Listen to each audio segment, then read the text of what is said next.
Olá, meninas! Hoje, com muita alegria, eu venho apresentar para vocês a nossa convidada especial, a Josiane Santos.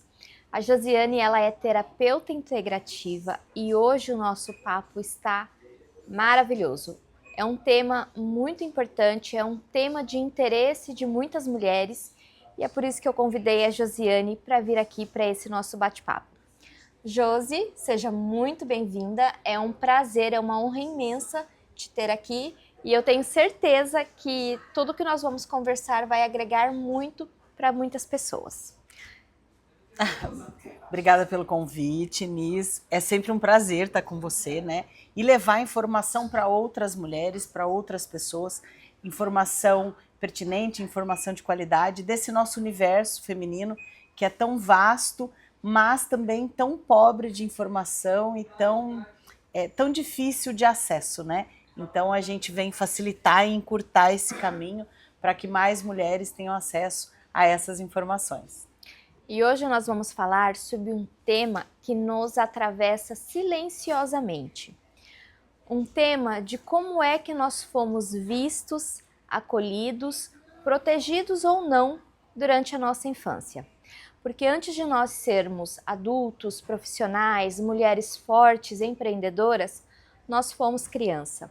E tudo o que aconteceu na nossa infância reverbera até os dias atuais, nas nossas seguranças ou inseguranças, nos nossos comportamentos e até a maneira que nós nos enxergamos perante o mundo.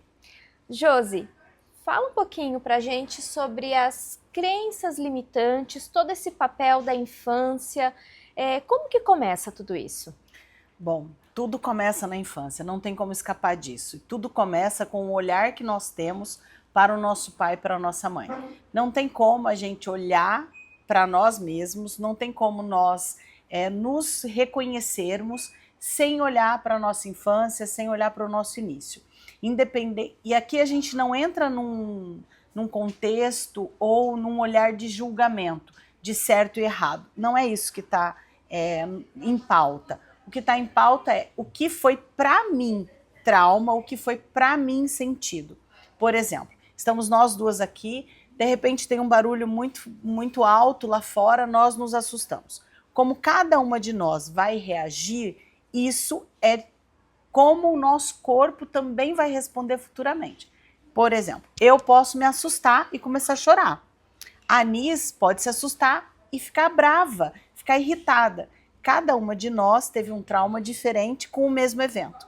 Por isso que filhos têm reações diferentes de acordo com a mesma criação recebida de pai e mãe.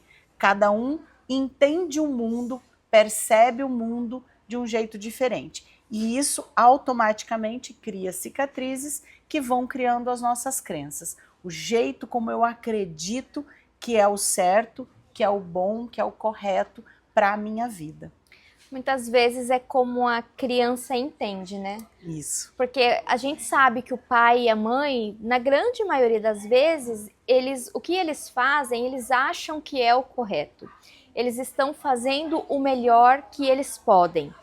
E muitas vezes a gente só vai ver depois que para aquela situação, para aquela pessoa não era o melhor. Mas eles deram o melhor de si. Era o que eles tinham, era o que eles podiam.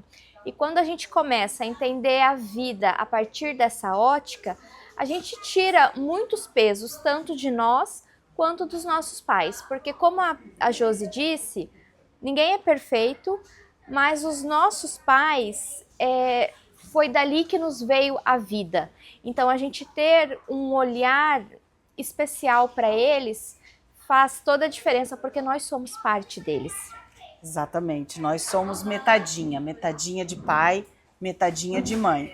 Então, dar o lugar a quem me deu a vida faz toda a diferença.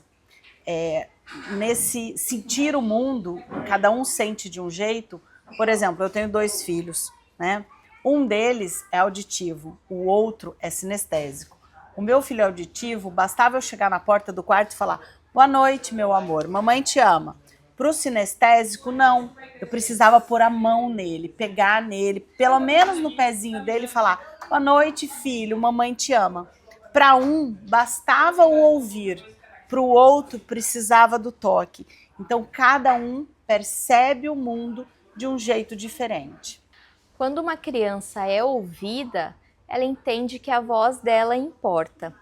Quando ela é acolhida, ela se sente segura.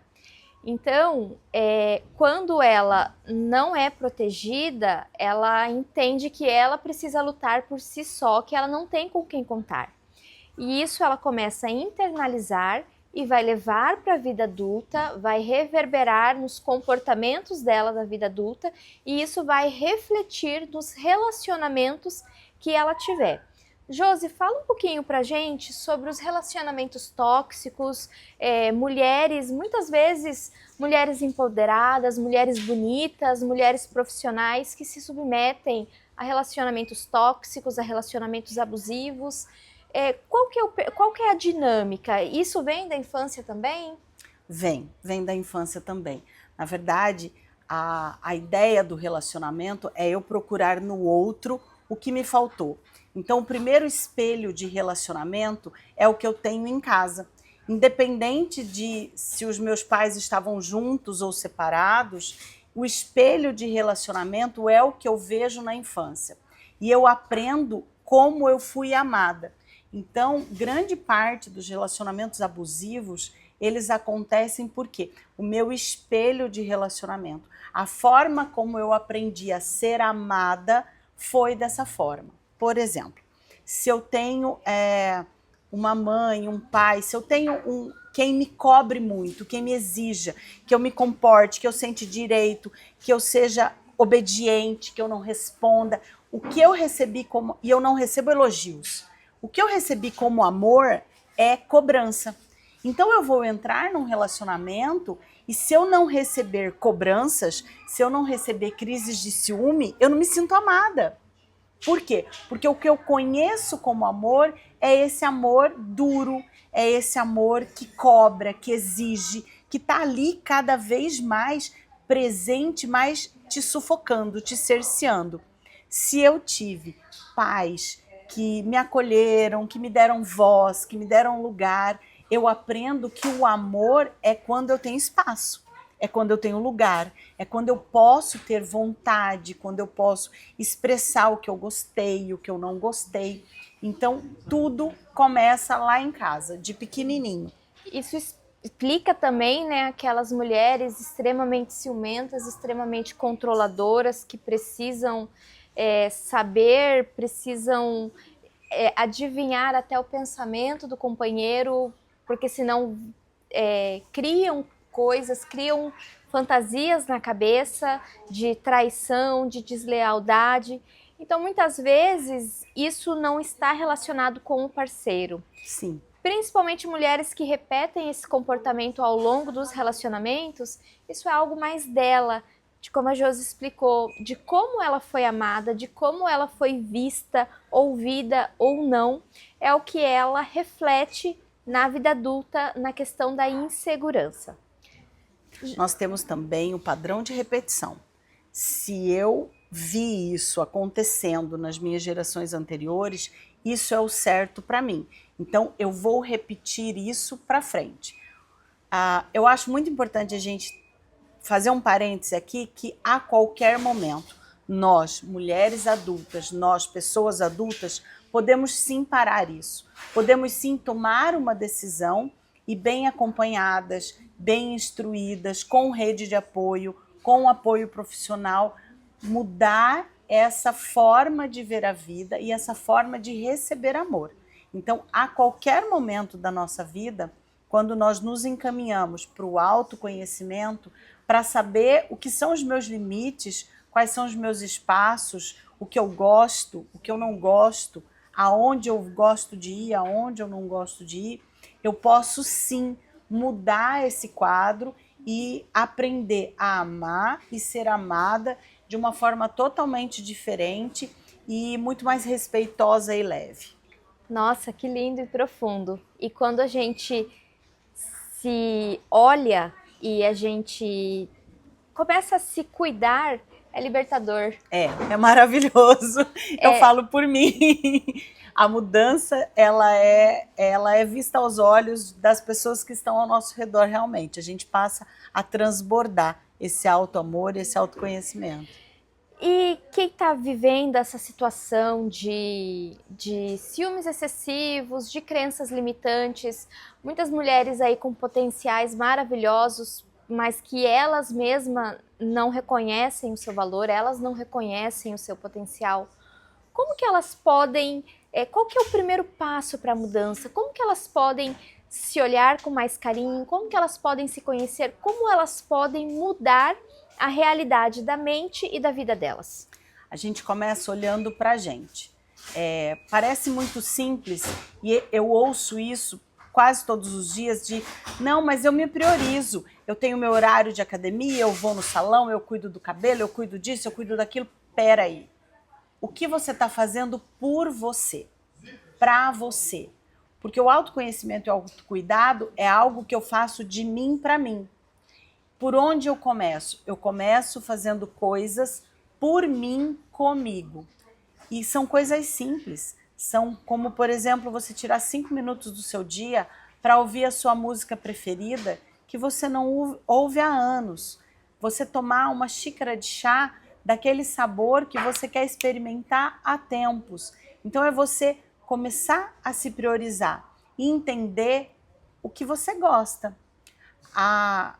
Quando a minha chave virou e muita coisa na minha vida mudou, a primeira pergunta que me fizeram, e foi a primeira psicóloga que eu realmente me entreguei, né, para cuidar de mim, ela perguntou para mim assim: Josi, você gosta de ovo?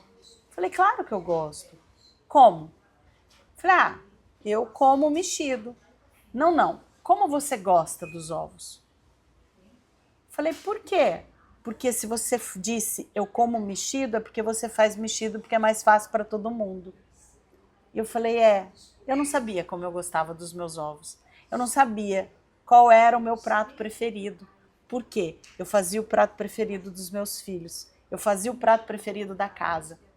A gente começa definindo o que eu gosto e me priorizando em pequenos momentos do meu dia, da minha semana e sim, procurando ajuda profissional, porque isso faz toda a diferença.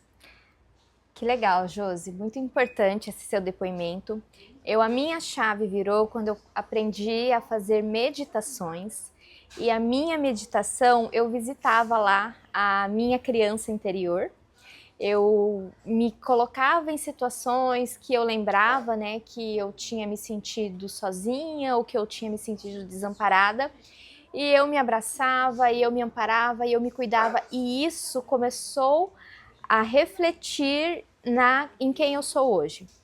E eu aprendi a dizer muitos nãos também, como a Josi disse. Eu aprendi a me priorizar, a fazer as coisas que eu gosto e a impor limites. A partir daí, muitos livros, porque a vida é um processo eterno de aprendizagem, a gente nunca sabe tudo, mas a gente sempre consegue melhorar. Josi, vamos falar um pouquinho das terapias integrativas que muitas pessoas podem começar a se conhecer.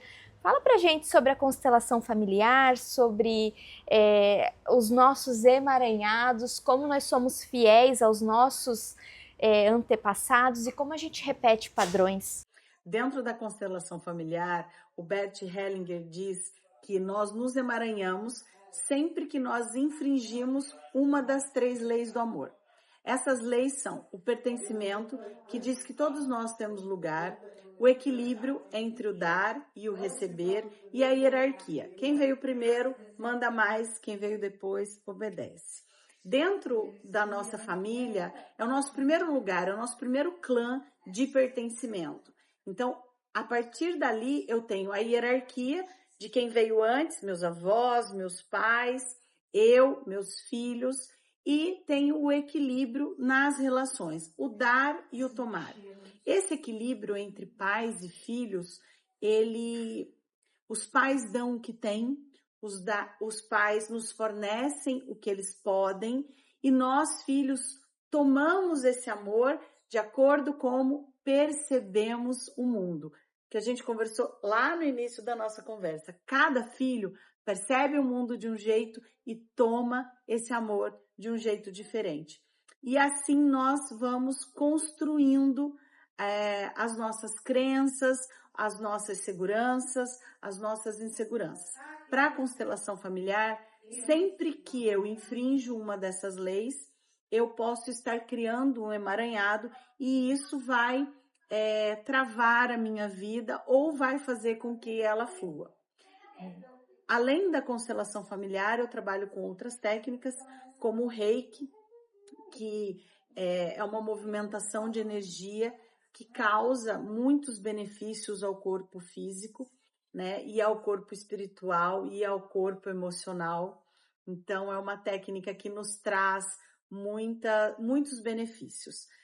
Tem também os florais de Bach, que trabalham dentro do nosso corpo emocional, e os óleos essenciais. Os óleos essenciais, eles trazem uma troca de vibração do ambiente, que também faz uma grande diferença no dia a dia.